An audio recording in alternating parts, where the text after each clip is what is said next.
So I think you're really going to enjoy the show today because the internet and technology are influencing, even shaping every aspect of our lives, from politics to war to music to entertainment and culture. And my next two guests today, that's why I think you're going to like this program, they're experts in all of this. So I'm going to talk to Taylor Lorenz, a Washington Post columnist who covers internet culture, and also Dr. Jen Golbeck, a professor at the University of Maryland, an AI expert, and the publisher of the MAGA Report. MAGA Report. Thank you both so much for joining us. Thanks. Thanks for having me. Thank you. Listen, we could not have done this. The timing, it's, I hate what's going on in the country, especially as it relates to these protests and the war, of course, in Gaza and Israel. But it's very timely to have you on. I want to start with what's happening on college campuses all across America, this massive wave of unrest. Dr. Golbeck, you wrote just this morning that in right-wing discussions that you have been monitoring, many are arguing that Gaza protests are an opportunity to split the Democratic electorate. Can you tell us more about that, please? Yeah, on one hand, I think we're seeing this in public statements from a lot of communities, especially the Muslim community is saying they're having a hard time feeling like they want to support Biden in the upcoming election, given the policy that's going on with Israel. But interestingly, if we look at the far right, we look back to 2016 and Cambridge Analytica, the Russian influence operations, they were posting a lot in like Black Lives Matter communities. And it's not that they were going to get those people to vote for Trump. They just wanted to get them not to go vote for Clinton and to kind of push on these divisive issues within the left. And now what I see looking at these far right forums that I monitor is that they're going like, hey, the Democrats are mad at each other. And if we can push on this, it may bring down the Democratic vote or get them to go for a third party candidate. And that's a way that we can get Trump reelected. So that's the goal then. So you don't, none of this, I don't know if none of it. So you think that this is organic or it's being stirred up by a certain group? Taylor, go ahead. I know it looks like you want to jump in. It is, of course, organic. And if the Democratic leadership is so wildly out of line with young people and the issues that they care about today, that's not, yes, of course, Republicans are going to seize on that, but that is not driven. These protests are not driven by Republican trolls. In fact, even just last night at the UCLA encampment, you constantly see these right-wing content creators and influencers trying to show up to these protests and co-opt these movements. And they have been wildly unsuccessful in doing those in person, at least. Of course they're going to do it online, but I just don't want to give anyone the false impression that these are not organic movements driven by very impassioned students. Okay, let's go with this, because when I talk to, older folks, and many of them Jewish, they'll say the kids don't know what they're doing. They don't know the history, that they're being co-opted by their professors and going to liberal schools. And it's just that, they're being indoctrinated. What do you say to that? That's absurd and ridiculous. The students, especially massive amounts of these students, are Jewish. Many of the professors are professors of Jewish history, of people that teach oppression. It's specifically because they understand the history and because they have solidarity with marginalized groups that they care about these issues so deeply. So I think that they have very different views of the political landscape than their elders. I don't doubt that, but it's not because they're indoctrinated by anything. I don't even know who would be doing that indoctrination, because the media coverage of these protests has been so skewed towards the older point of view. You think skewed toward an Israeli perspective? Well, if you look at, for instance, there was that segment on CNN that everybody was sort of upset about today, and some of this coverage on Morning Joe and elsewhere has been overwhelmingly, not representative of, what the students are arguing. You see people just repeating police propaganda, debunked information live on air. So yeah, I don't think that cable news, I'm writing a piece on this right now. That's why so many young people are getting their news from places like Twitch and elsewhere that are actually providing on the ground reporting, rather than these pundits on cable news that are just spouting sort of political talking points. Doctor, go ahead. Yeah, I completely agree with Taylor. Looking at these movements on campus, they are absolutely organic. What I think is interesting is that if we look at the far right, which is where I spend a lot of my time, first, we've seen crazy things over there, right? To go to like neo-Nazi sites, the Daily Stormer having pro-Palestine flags at the top because they're anti-Jewish, right? And then what we see in the not quite as extreme kind of very pro-Trump MAGA movement is that they hate everybody. And they're just really happy to be able to have this moment where it's like, hey, we control the libs and that's actually maybe politically useful for us now. I think they're seizing on a very natural development and division within the more progressive side of the country. It will be very interesting to me to see if foreign state actors or organized Republican actors start trying to exploit that more as we go into the summer. Well, then, Taylor, how do you reconcile the way marginalized groups, many of the people in these marginalized groups, obviously they are fighting for Palestine, right, for the Palestinians and for what's happening in Gaza. But yet in Gaza, they would not have any freedom. They don't have freedoms in Texas and Florida. Does that mean? But they don't. But I understand that. But Taylor, I'm a member of the LGBTQ community. If I go to Texas, they're not going to throw me off of a roof. They're not going. So we shouldn't advocate for the oppressed people. No, I'm not saying that. No, I'm not saying that. Okay. I'm just asking you. There is a disconnect because women and minorities are treated. Okay, go on. We should advocate for the rights of people all over the world to live happy and healthy lives, whether or not they have an oppressive government or not. I can't even remember if gay marriage is legal in Israel. Is it? Yeah, it is. Oh, okay. Yeah, I mean, I think that I believe it is. I think it is. I actually don't think it. Yeah, I actually am not so sure about that. Either way, regardless, right? There are places we are seeing rights stripped right here in America, right? Especially when it comes to the trans community. So it's just a ridiculous argument to say, oh, well, these people are oppressed by a political government, by their own political government. So because they're oppressed by their own political government, whoever's in power, we shouldn't advocate for their human rights. Well, that is the argument whenever someone comes on, when I hear, and especially from older people, it's like, why are they on the side why are they on the Palestinian side? Because they would not even be able to have these protests there.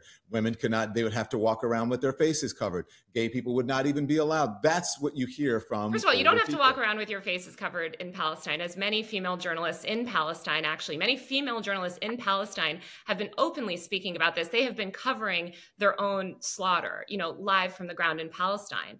But again, even if it was a repressive regime, which it is in many ways a repressive government system, even if those people over there are oppressed, that doesn't mean that we shouldn't help them. We fight for oppressed groups all the time. There are oppressed, countries in Africa as well where people are being starved to death. Does that mean that we shouldn't send aid there? That is so ridiculous. And also, we should look at our own country and see the way that our own citizens are being repressed and say that, hopefully that doesn't mean that we should just stop helping all the women in Texas because they have a governor or person in power that doesn't believe in women's health care. That is a very ridiculous way to think about sort of human rights. So I have not gotten to the age gap here, because there is a definite age gap, because the younger people are saying what you're saying. The older people are saying what I have told you that folks are saying. I'm not saying this. I'm giving you the argument of what people are saying when they come on this program, and what I'm hearing from, especially from older Jewish people, Dr. Jen. Do you understand what I'm saying? Yeah, I do. And this and is even not their kids disagree with them. Not all of them, but some of them. I think that's right. I think that's a fair observation. Again, not everyone for sure. I know a lot of people older than me who are Jewish that are supporting the Palestinian cause here, but also, having a difficult time. But I think part of that comes from this image that we've had in the media for a very long time that I think is largely fair, that Israel has been a very strong ally of the U.S. in the Middle East. And if you sort of came up, especially if we're looking at the people a little older than us, right, came up through the Cold War and are looking at like, what are these traditional American allies like? Israel is one of those. To suddenly see them like flipped onto the other side from what's been the predominant narrative, I think is a little bit jarring, where if you come from a younger perspective and you've really been steeped in anti-colonialism, advocating for the rights of marginalized groups, you see this dynamic much differently. And of course, these are like broad strokes, right? But I think that's one of the primary things you see playing out here. Look, people are offended by that whole colonialism word. They're also offended by the genocide word, Taylor. Again, if you talk to younger people, they'll say it's a genocide. What's happening in Gaza? They are Israel are colonialists, are colonizers, I should say. And the older people say, are you kidding me? They're not colonizers. This is not a genocide. They're fighting for their existence. I don't think that mass murdering, 13,000 children, over 30,000 innocent civilians is fighting for freedom. I mean, I think that there is a level of indiscriminate violence that has been condemned by many human rights groups. I mean, I think when you talk about the age gap in this discourse too, I think you need to think about people. I mean, I'm a millennial, so I'm a little bit older than these Gen Z folks, but we all came of age during the war on terror. We saw what happened in September 11th. I mean, I know people that went over to fight in Afghanistan and came back realizing that it was basically a worthless war. It wasn't even about, safety. So much of it was just about this sort of like retribution for this attack. And I think that there's just this anti-war mindset and scrutiny on sort of U.S. Military operations around the world. I also think you have to consider the media that these people are consuming, which is what I cover a lot. If you are to watch cable news, you would have a wildly different view of what's happening. You're getting a lot of police statements. You're getting a lot of government sources. You're not hearing from the students themselves. You're not hearing from people on the ground, and you're not hearing from a lot of Gazan journalists. And so I think a lot of young people are turning to those primary sources. And so they have a very different view of what's happening. They're watching people on Instagram, run for their lives from bombings. And so I think that affects their perception too. And without having a pundit sort of, having it filter through a pundit or filter through a correspondent. But it's interesting that you say that, because I worked in broadcast and cable news for years, and the demographic, I mean, it's in the 60s for people who watch this. You can see why they may think that. You said if they're watching cable news. Here's the thing, only 16% of adults under 30 favor the U.S. providing military aid to Israel to help in its war against Hamas, compared to 56% of those 65 and older. So there is the explanation somewhat.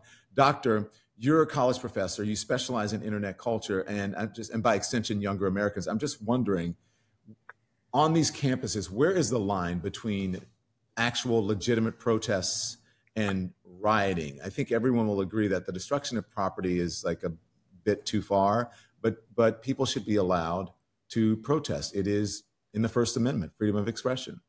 Where's the line? I think this is a line that a lot of universities are trying to walk with varying levels of success right now. I will say at the University of Maryland, I think we've done pretty well overall. But yeah, you want students to be able to come out and protest and demonstrate. You want everybody to feel safe on campus. And I would say from my observations, across the campuses that I've looked at, that's generally what's happening. But there are a handful of people, and these stories get really amplified, who slide into anti-Semitism. And we can have a whole talk about how there's like a lot of things set up to make that pretty easy. That is not predominantly what's happening within these protests. As Taylor pointed out, there's a lot of Jewish students joining in on these protests, but it's easy to see it amplified when that goes wrong. And of course, that has become a big part of the cable news discourse, is what are these anti-Semitic tropes that can be fed to these students who maybe don't understand the history behind that they can repeat and not really understand what they're doing. And then that becomes the focus of big donors of the colleges, of congressional testimony of college presidents. So no, of course, nobody wants anything destroyed on campus. We don't want riots. That's generally not what we're seeing. But I think there is this appetite for stories about how things are going bad because of what the kids are doing. And so when there are these incidents, it's easy to focus on them and, a few actors who have clearly crossed the line. Okay, I've gone to several protests. I live near NYU, and I do hear, intifada, chants of intifada, and I do hear chants of from the river to the sea, and those are deemed to be anti-Semitic, Taylor. Yeah, I think certain people, consider certain things anti-Semitic. I know that there's a lot of controversy over from the river to the sea specifically. I think there's a lot of controversy around also, I covered the Black Lives Matter protests. You hear how people talk about the phrase Black Lives Matter, right? Mm-hmm. Whenever there are these protests that have these slogans, I think they're politicized, and from the river to the sea is a specific thing. I will say though that That's not what I've heard from the majority of students. The majority of students that I've spoken to on these protests have a quite nuanced view. Of course, when you're marching through the streets of New York City, there's going to be hundreds of people, and you can always find these outliers. But if you talk to the media liaisons or you talk to the actual organizers of these protests, they have extremely nuanced, thoughtful views. Many of them, at least, are Jewish themselves. And I think they very much reject their Jewish identity being co-opted by politicians, for instance, saying that, criticizing the state of Israel in these ways is somehow. So do you think that the cameras are drawn to the hyperbolic part of the protest? Let me tell you, literally just last night, I'm in the encampment on UCLA. There's almost very few mainstream media. It was me, another colleague of mine, and someone from the AP. Outside, there's a single guy with a giant Israeli flag and a bullhorn shouting. All of the cameras are trained on him. I think that it can be a little bit ridiculous when you look at this coverage, because I think the media can optimize for conflict. Let's be real about who's, instigating a lot of this property damage. It's the police. The police are breaking down the windows, smashing doors, escalating these conflicts. There are, Taylor, I do have to tell you, there's video of the protesters breaking windows and smashing doors at Columbia. I'm sure when the police were called, previous to calling the police. And I think that when you look at the response to different college campuses and you look at the way that different colleges have handled this, I think plenty of colleges, I don't know about the University of Maryland, but it sounds like, are doing a good job. They're giving students a space to voice their opinions peacefully. These are peaceful, very largely peaceful demonstrations. Then you have colleges come in with these SWAT teams to essentially assault, students. Why do you think they're doing it? Do you think they're afraid of what happened to Claudine Gay? Do you think they're afraid of donors? Do you think they're afraid of parents? Do you think that they're afraid because what they believe to be the truth is the students don't, and they don't want to hear it? Is it, are they squashing the freedom of speech for the certainly they're squashing freedom of speech and expression, in my opinion, like what we saw with Columbia and arresting student journalists. That's never a good sign. I don't know. I think it's very hard to be a college administrator. I don't envy their position.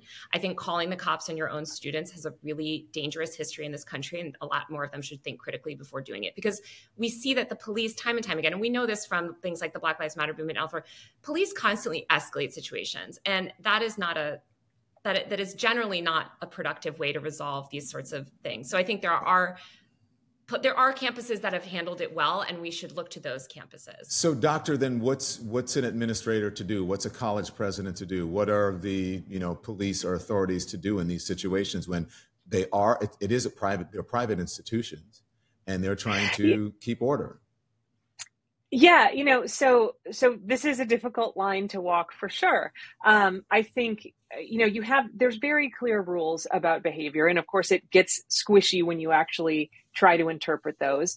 One example that we had very early on at the University of Maryland, shortly after, probably mid-October, was at a pro-Palestine demonstration. There was chalking of Holocaust 2.0 on campus. I think the students who did this intended it to imply that Israel was committing a genocide, but you could certainly see how it was interpreted by some in the Jewish community on campus as a call for another Holocaust against Jewish people. How do you handle that as an administrator is a difficult question. What we ended up doing on campus, or rather the administrators on campus did, was put together a lot of people on campus to come have discussions together, talk about the way to do this productively. And, I think a lot of people are still upset, but it's worked. I think you do get people crossing the lines on both sides, whether it's smashing property, whether it's harassing students, which I've also seen videos of. And then you need to enforce those rules. But as Taylor says, when you call the police in and the police don't know how to deal with that, it makes the situation a lot more complicated. If you have police who do know how to deal with these situations, like I think we saw at George Washington, where the Capitol Police in DC are very used to handling demonstrators and overall handled that situation well, didn't escalate it like we saw at Columbia, then you don't get the situation escalated where the administrators then have to make more difficult conduct decisions about charges, because everything is kept down at a lower level. I'm just wondering, listen, I'm trying to understand, all of it here. I'm not going to both sides this, but if there are students who are trying to get to class, If I'm not saying it's happening, their lives, or if safety is in danger, then what do you have to do? I mean, it's the administration's job, and it's also the police, law enforcement's job to keep the majority of the people safe on campus. And how can you do that if people don't listen to you? If they are actually breaking into buildings, what do you do? Yeah, but I here's another thing, just since you brought up safety, right, is we've seen this sort of, I hate to even call them counter protesters, almost trolls, especially at Columbia. I was at Harvard recently. There was an instigator out like this. Even, we saw 2 days ago at UCLA, we saw violence inflicted by these pro-Israel groups that came to specifically do violent attacks on this peaceful encampment. They were throwing fireworks. There's been assault, and I don't think that the universities have done a good job of managing those factions either. I think that they have. I mean, especially UCLA the other day, right? Like, they sort of just stood by. They didn't protect the students. The police didn't step in. The police didn't step in until the next night when they attacked the students themselves. I think there's ways that we need to sort of just take the temperature down here and de-escalate. And I think the police are generally not productive in most of these situations. As outside of maybe the Capitol Police, like you said, if there's police that have experience dealing with peaceful protests. But these protesters, especially, when I was at Harvard earlier this week, they're not preventing anyone from going to class. These are students themselves. Like, they're in these peaceful encampments, There are people preventing people from going to class. I've seen videos of it. Okay. Well, sorry. One other thing too. Let's not forget that a lot of those hateful slurs that were found, especially at Columbia, were shouted in some instances by these pro-Israel trolls to try to smear the protests. So, Doctor, I'm going to let you get in, but just one more thing for Taylor, because you have been there and maybe you have seen it as well, Doctor. But the use of force, you think that the use of force is way disproportionate to what is needed, Taylor? Undeniably. We shouldn't be shooting rubber bullets point blank at students, peaceful protesters. These students, by the way, when you actually speak to them, and they are happy to speak to the media, like, they have very clear, very reasonable demands. And instead of focusing on that, I think they're bringing in this violence and escalating the situation. And I think that just police generally are not very well trained to handle these types of situations. Go ahead, Doctor. To the point that Taylor was making, I mean, and Don, you had made, I have also seen these occasional videos of students being prevented going to class. I don't think that's representative of what's going on campuses, but it is a thing that's happening. And in those cases, the university policies are very clear about the kind of discipline that comes from that. And I think if that's enforced, not against everyone who's, say, camped out on a campus, but on the people who are actually doing that, it allows you to take those bad actors who maybe are having difficulty not crossing the line out of the equation. Make them subject to normal campus discipline and not include the entire protest movement, whether it's for this or any issue, in that because of some people acting that way. Okay. Can we move on? As everyone said, this is going to continue, sadly. And I'm telling you, it's a difficult conversation to have, because to be honest with you, I understand both sides of it. Again, I hate to both sides of it. I understand that, especially students on college campuses, they should be given a wide berth to learn, to protest, to grow, to figure out, and to be able to express their opinions and what they want to say and what they believe in. But also, they should be safe, right? People should not be blocking them from class. I don't believe that people should be breaking windows and going into buildings, right? And I think it ruins the message, and it offers your enemy, or the person that you're fighting against, it gives them an opportunity to say that you're doing something wrong. Do you understand what I'm saying? And not to really focus on the issue that you're trying to I just want to be clear that the majority of the damage that's being done is often because of this police. Yeah, I don't disagree with that. I don't disagree with that, because when it first started happening, what I witnessed at NYU, there was no violence until the police came in to break it up, right? But I don't think that that's what happened at Columbia the other night. I think that people, they were upset because they were trying to get rid of the encampments, and then they broke into a building, and they broke some windows, and not just one set of windows, but windows within the building, and they were, boarding themselves in the building with police barricades and with desks and what have you. I just don't think that's good for your message. I think that does more harm to what you're trying to get out than good. Let's talk about other things, though. Okay, so the far right and AI, internet AI, and boy, do I know about this, especially when it comes to one social media platform that is, I think it's mostly filled with trolls. I'm not sure if it's real people, and I don't know what's going on. So as I mentioned, Doctor, you are an expert, and you also the watchdog for far-right group you have the Substack called MAGA Report, as I said in the beginning. What is the connection between the two, where AI and the far-right sort of converge here? And how do we know if these people are even real on these social media sites? Yeah, well, that question of whether or not they're real, especially on some certain social media sites these days, is absolutely a real and important question. A lot of them aren't. And so there's so many ways that AI play into this. Up until 18 months ago, the main way that we saw AI interacting with the far right was actually kind of as an unintentional recruiting tool, because all of these platforms, when they feed you content, do it to optimize your engagement. Extreme content is more engaging, whether you agree with it or not. If you want to argue with it and say that guy's mad, platform's happy because it keeps you on the platform.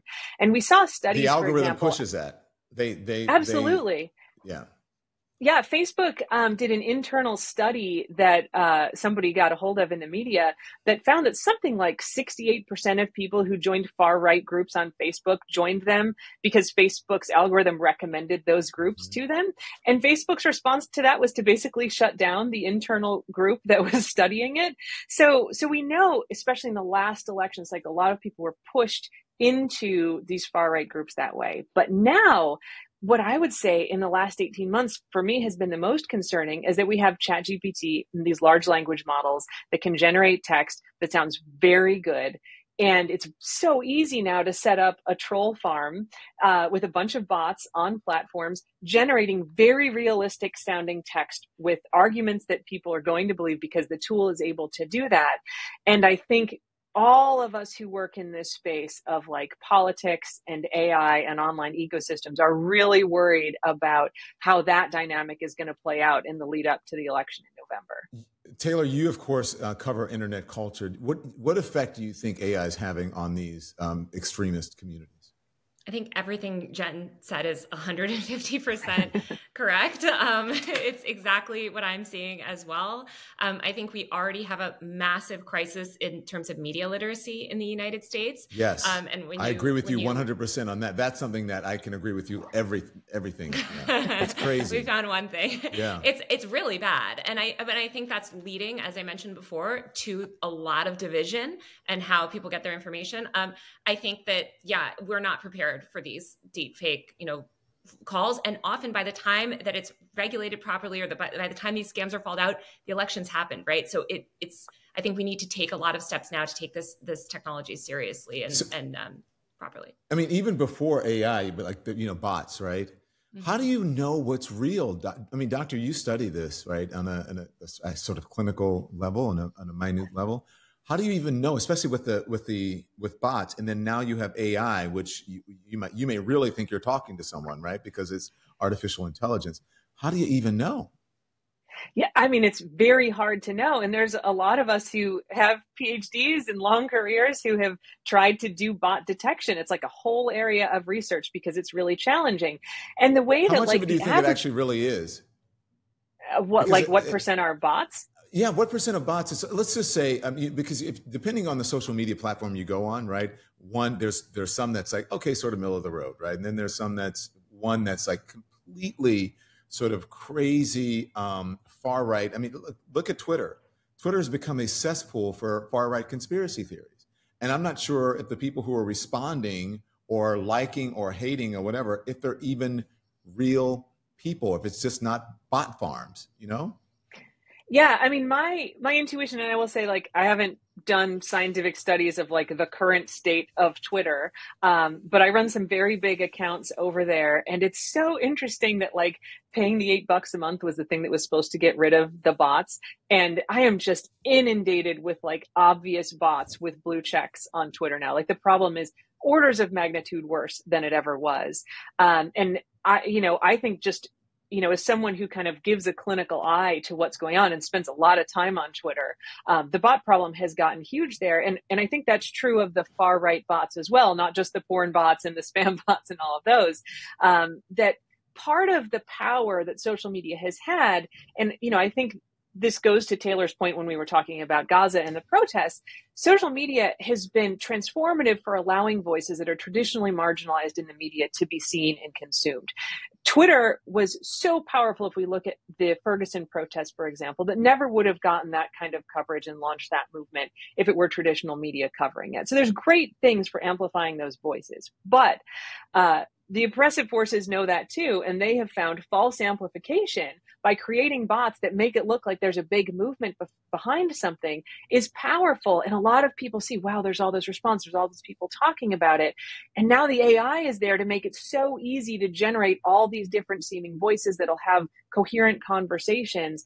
I think a lot of what we're seeing there is bots, and especially on the far right, where they frankly have been very good at embracing this kind of technology to push their movement. Can we talk about TikTok, please, and this proposed ban of TikTok? A lot of people are going to lose their minds if TikTok goes away, including my sister, who's actually older than me. She's in her 60s. And everyone says, oh, TikTok, it's young people. No. So would you think it's a good idea of what the Biden administration is proposing about a TikTok ban? Taylor? I think it is, it's deranged. It doesn't, I mean, no, it's not a good idea in any sense of the word. It doesn't address, like, none of what these lawmakers claim to be concerned about, like, none of those issues are addressed through banning TikTok. So the loneliness issues, there are people who are saying... No, that doesn't, loneliness, it helps people. It helps connect people on all the platforms too. But also it is believed, Taylor, that is why young people on these college campuses are so pro Gaza, is because of the algorithm on TikTok. Exactly. And that is a false and very debunked. My colleague Drew Harwell wrote an excellent debunking of that for the Washington Post. It's a false belief repeated by these senators that, frankly, can barely turn their own computers on. I don't even know where they're getting this. And you know, all of these concerns around data privacy, I think we should have very legitimate concerns around data privacy. But Congress has repeatedly taken zero steps to shore up our data privacy, and just banning an app is not going to protect our data from China. Doctor, I'm going to give you the last word on this, but ban TikTok. I mean, that would be an uprising. And also, I think it would really affect President Joe Biden's reelection chance. I think so too. Look, I have talked to people in the national security community about this. They have very real concerns about TikTok and the Chinese government's influence on it and what that could mean. I trust them. They haven't shown me the evidence, but I trust them. But Taylor hit exactly the right point, which is the threat here isn't just that the Chinese government has access to this data. It's that all of the social media companies are harvesting massive amounts of data. It's like we all think it's bad. And I've seen the documents, and it's way, way, way worse than any of us think it is.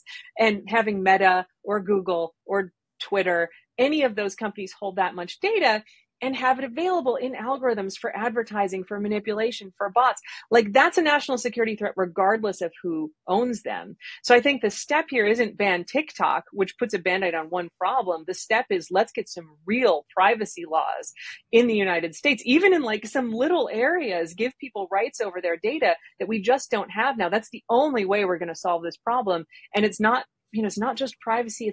It's a real national security issue that I think we need to address. This isn't the way to do it.